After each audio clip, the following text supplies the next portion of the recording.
திரு மின்னல் ரவி, ஏன் இப்படி திடீர் கருத்து, திடீர் இப்படி ஒரு அரசியல் பிரவேசத்துக்கான என்ட்ரிலாம் வருது? என்ன இப்போ அதற்கான தேவை வந்திருக்கா?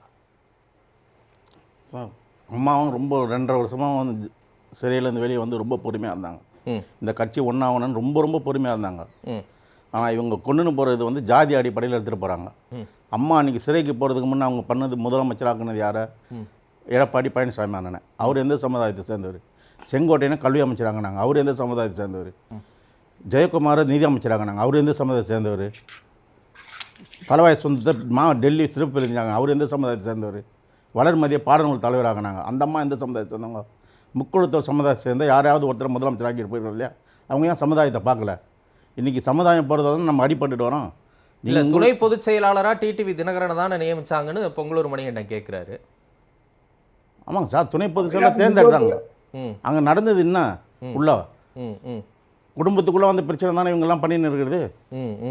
இவங்க சமுதாயம்லாம் ஒன்றா சேர்ந்துட்டு முக்குழுத்தோர் சமுதாயம் வெளியாகணும்னு நினைச்சாங்க, அது அவங்களால முடியல.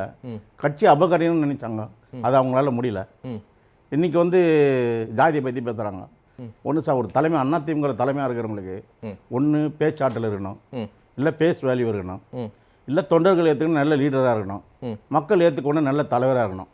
எந்த ஒரு தகுதியும் இல்லாத ஒரு எடப்பாடி பழனிசாமியை கட்சியில் பொது செல்றாங்கன்னா எந்த மக்கள் ஓட்டு போடுவாங்க? நீங்கள் சொன்ன எல்லாமே திருமதி சசிகலாவுக்கு இருந்திருக்கா? ஃபேஸ் வேல்யூ அந்த காலகட்டத்தில் அவருக்கு கிடையாது. இன்னொன்று, அவர் தேர்தலில் நின்று ஒரு கள அரசியலில், தேர்தல் அரசியலில் வெற்றி பெற்று அவர் தன்னை நிரூபிக்கவும் இல்லை. இப்போ வரைக்குமே அவருக்கு வந்து ஒரு ப்ரூவன் ஓட் பேங்க் அப்படிங்கிறதும் இல்லை. நடுவில் அவர் வந்து அரசியல் இருந்து நான் ஒதுங்கிக் கொள்கிறேன் அப்படின்னு சொன்னவர் தான். இப்போ திடீர்னு வந்து நான் ரீஎன்ட்ரி கொடுக்குறேன், நான் வந்து கட்சியை காப்பாற்றுவேன், 2026 ஆட்சி அமைப்பேன் அப்படின்னு சொன்னால் திருமதி சசிகலாவின் வார்த்தைகளை எப்படி நம்ப முடியும்? ஆமாம் சார், அந்த அம்மா தானே சார் ஜானகி ராமச்சந்திரன் அம்மா கூட சத்தியம் செய்து இந்த கட்சியை நான் பார்த்துக்கிறேன்னு சொல்லி வந்தாங்க.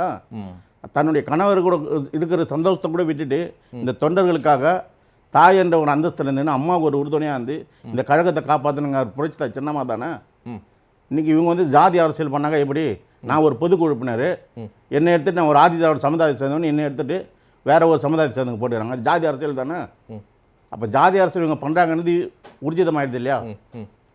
இவங்களை வச்சு நம்ம எப்படி ஆளுங்கட்சா வர முடியும்? குறுகிய வட்டத்துக்கு தாண்டியா தமிழஸ்லையா? இப்போ சினிமாவுக்கு நீங்கள் தேர்தலில் வெற்றி பெற்ற கள அரசியல் அனுபவம் இல்லைன்னா 234 தொகுதிகளிலும் வேட்பாளர்களை நிறுத்தி புரட்சி தலைவர் அம்மாவினுடைய மூளையாக இதயமாக இருந்து தொடர்ந்து வெற்றிக்கு மேல் வெற்றியை பெற்று நாடாளுமன்ற உறுப்பினர்களின் வெற்றியை பெற்று இந்தியாவினுடைய 3வது பெரிய கட்சியாக புரட்சி தலைவர் அம்மாவின் தலைமையில் அந்த வடிவத்தை உலகத்திற்கு ஒளி வீச செய்த யாரு? சின்னமா தானே பண்ணாங்க. இல்ல, நான் என்ன கேட்கிறேன்னா, செல்வி ஜெயலலிதா அவர்களின் மறைவுக்கு பிறகு அவங்களுடைய ப்ரூவன் ஓட் பேங்க் என்ன? அப்ப அவங்க குரல் கூட யாருக்கும் தெரியாது.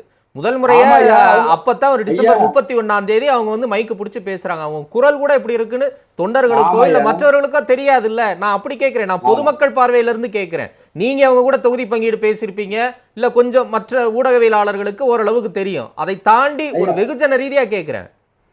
ஆமாயா, வெகுஜன அமைப்புல இப்ப நீங்க அவ்வளவு பெரிய கட்சியை யாராலையும் சிதைக்க முடியாது. அதாவது திராவிட முன்னேற்ற கழகத்தாலும் பாஜகவாலும் மிக கடுமையான விமர்சனத்துக்கு உள்ளாகி ஒட்டுமொத்த பேரும் பழியை சின்னம்மா மீது தூவிய விழுது கூட சின்னம்மா அவர்கள் கலங்காமல், கண்கலங்காம, பதறாம, பதட்டப்படாம கட்சியை அப்படியே நிலைநிறுத்தி ஆட்சியை புரட்சி தலைவர் அம்மா அவர்கள் உயிரை தந்து உருவாக்கிய அரசை சிந்தாமல் சிதறாமல் ஒப்படைத்து விட்டு ஒரு நெருக்கடி வழக்கின் காரணமாக நீதிமன்றத்துக்கு அம்மா போறாங்க.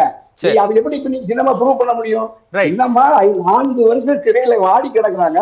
யாரை நம்பி இந்த கட்சியை ஒப்படைத்தார்களோ, யாரை நம்பி இந்த அரசை ஒப்படைத்தார்களோ, இவர்கள் அந்த ஒப்படைத்தவர்களே அம்மா சிறைக்கு போன பிறகு சிறையில கூட போய் பார்க்கல. இவ்வளவு பெரிய துரோகம், இவ்வளவு பெரிய கொடுமை, இவ்வளவு பெரிய அவமானம் உலகத்துல யாருக்காவது நடந்திருக்குமா? உயிரோடு வந்து அரசியல் இருக்கிறது பெரிய உலகத்துல எனக்கு தெரிய யாராலையும் இருக்க முடியாது. ஒரு பெண்மணியால் எப்படி இருக்க முடியும்? ஆகவே அவரிடம் நேர்மை இருக்கிறது, கட்சியின் மீது விசுவாசம் இருக்கிறது. ஓகே, நான் வரேன் திரு தனியரசு, அவர்கிட்ட கருத்து கேட்கிறேன். சொல்லுங்க திரும்ப. புரட்சி தலைவி அம்மா அவர்கள் கட்சியில் பொதுச் செயலாளர் இருந்த ஸ்தானத்தை புரட்சிதா சின்னம்மா அவர்களை பொதுச் செயலாளர் தேர்ந்தெடுத்தது இவங்க தானே. அன்றைக்கி பொதுச் செயலாளர் தேர்ந்தெடுக்கும் போது சின்னம்மாவுடைய இது இவங்களுக்கு தெரியாதா? அன்றைக்கி பொதுச் செயலாளர் தேர்ந்தெடுத்தீங்க, அந்த அம்மா காலில் விழாது யார் ஒரு நிர்வாகி ஒருத்தர் சொல்லுங்க பார்க்கலாம். இன்றைக்கி சின்னம்மாவை பிடிக்கலன்னா எப்படி உங்களுக்கு? தொண்டர்களாக எங்களுக்கு தானே தேவை அம்மா. இன்றைக்கி அதிமுக நல்லா வலுவடையணும், ஒன்றா சேரணும், மீண்டும் 2026 ஆட்சிக்கு வரணும்னா அது புரட்சி அம்மா அவங்க தலைமையில் வந்தால் தான் ஆட்சிக்கு வர இல்ல, முடியும். அதுதாங்க நான் கேட்குறேன். என்ன ஒரு ஒரு ப்ரூவன் ஓட் பேங்கோ இல்லை ஒரு மக்கள் செல்வாக்கோ என்ன இருக்குன்னு நான் கேட்குறேன். ஒன்றும் இல்லை, இப்போ 2024 எலெக்ஷன் எடுத்துக்கிடுவோம். 2019 விட 1.07% வாக்கு வங்கி அதிமுகவுக்கு அதிகமாக இருக்குது. ஒன்று. இப்போ எடப்பாடி பழனிசாமி எதிர்க்கக்கூடிய மற்ற மூவர்னு வச்சுக்கிறோமே, திரு டிடிவி தினகரன், திரு ஓ பன்னீர்செல்வம், திருமதி சசிகலான்னு, அதில் 2 பேர் தேர்தல் களம் கண்டுறாங்க. 2 பேருமே ஒரு வெற்றியை பதிவு செய்யலை. ஒரு நல்ல மார்ஜின் அளவில் தான் அவங்க தோல்வியை சந்திக்கிறாங்க. அப்போ எடப்பாடி பழனிசாமியை புறக்கணிக்கக்கூடிய தொண்டர்கள் எண்ணிக்கையும் இந்த தேர்தல் முடிவுகளில் தெரியல, மக்கள் எண்ணிக்கையும் இந்த தேர்தல் முடிவுகளில் தெரியலன்னா அப்புறம் எதுக்கு ஒன்றிணையணும்? என்ன ரீசன் இருக்குது ஒருங்கிணைய? தென் மாவட்டம் ஃபுல்லாக அதிமுகவுடைய ஓட்டு வங்கி அதிகம் சார். தென் மாவட்டத்தில் ஃபுல்லாக முக்குழுத்தவர் சமுதாயன்றது ஒரு போர்வையினால அதிமுக தான். அன்றைக்கி மாயத்தவர் எம்பி ஆன தொட்டு முதல் அங்கீகாரம் கொடுத்து விட அவர் தான் புரட்சித் தலைவர் ஆட்சி இருக்கும்போது. 2வது அரங்கநாயகம் அண்ணன், கொங்கு மண்டலத்தை சேர்ந்தவர். இவங்கெல்லாம் சட்டமன்றத்தில் அதிமுக ஆதரவான வெற்றி பெற்றதால் புரட்சித் தலைவர் அதிமுகன்றத ஒரு ஆட்சிக்கு ரொம்ப வர்றதுக்கு ரொம்ப பேருதவியாக இருந்தது. சரி, அது பின்னாடி நாங்களாம் ரசிகராக இருந்தவங்க நீங்கள் தொண்டனாகிறோம். நாங்கள் தொண்டனாக இருந்து நல்லா புரட்சித் தலைவருடைய தலைமை ஏற்று நாங்களாம் செயல்பட்டோம் வந்தது. ஓகே. இத்தனை ஆண்டு காலம் 91 எம்எல்ஏவாக இருந்தோம், மந்திரியாக வந்து நாங்கள் அதிமுகவில் ஜெயக்குமார் ஏன் தோத்தார் இந்த 2021, சிவி சண்முகம் அந்த திண்டிவனத்தில் 21 தோத்தார். இத்தனை ஆண்டு காலம் நான் உங்களுடைய செல்வாக்கு இல்லாத எப்படி தோத்தீங்க? ரைட். அப்போ புரட்சி தாய் அம்மாவுடைய தோட்டு தான் நீங்கள் அமைச்சராக இருந்தீங்க. சரி, இன்றைக்கி மட்டும் எப்படி உங்களுக்கு இதுவாகல? ரைட், வரேன். திரு ரவி சுருக்கமா. சார், புரட்சி தலைவர் எம்ஜிஆர் அவர்கள் மலையாளின்னா, புரட்சி தலைவர் அம்மா அவர்கள் பிராமினா அண்ணன் பொங்கலூர் மணிகண்ணன் சொல்கிறார். இது சொன்னாங்கண்ணே. ஆனால் புரட்சி தலைவரும் புரட்சி தலைவர் அம்மாவை பற்றி பேசுகிறதுக்கு இவங்களுக்கெல்லாம் யாருக்கும் தகுதி கிடையாது. பொங்கலூர் மணிகண்ணனை வந்து இன்றைக்கி வந்து பேசுகிற ஜாதியை பற்றி பேசுகிறாரு. அதெல்லாம் வந்து அம்மா நினச்சிருந்தாங்கன்னா அவங்க ஜாதியில் யார் வேணால் வர வச்சுருப்பாங்க. ஆனால் அதே அம்மா புரட்சி தலைவர் அம்மா அவர்கள் விழுப்புரம் மாவட்டத்தில் பேசும்போது, எங்கள் குடும்பத்தில் யாரும் 60 வரை வாழ்ந்ததில்லை, நான் இன்று 60வது பிறந்த நாளை கொண்டாடுகிறேன் என்று சொன்னால் என் அன்பு சகோதரி என் தாயை விட அருகாமையிலிருந்து என்னை பார்த்து கொண்டு இருக்கும் புரட்சி தாய் சின்னம்மா அவர்கள் தான். அதனால தான் இந்த 60வது பிறந்த நாளை கொண்டாடுகிறேன். இனி வரும் காலகட்டங்களில் ஒரு வினாடியும் கழகத்திற்காகவும் தொண்டனுக்காகவும் அர்ப்பணிப்பேன்னு புரட்சி தலைவர் அம்மா அவர்கள் சொன்னாங்க.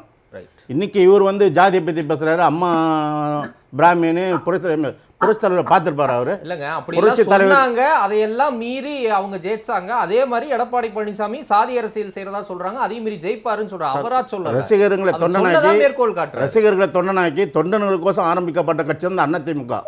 இன்னைக்கு ஆரம்பிக்கப்பட்ட கட்சி எடப்பாடி என்ன பண்ணியிருக்காரு? 10 மாவட்ட செயல் முன்மொழியணும், 10 மாவட்ட செயல் வழிமொழியணும் பயாலாவை மாற்றிருக்கிறார். தொண்டனுக்காக ஆரம்பிக்கப்பட்ட இவருக்காக மாற்றிருக்கிற ஒரு எடப்பாடி பழனிசாமியை தொண்டர்கள் நாங்கள் மாதிரி ஏற்றுக்கணுமா? தலைமை ஏற்றுக்கணுமா? நன்றி.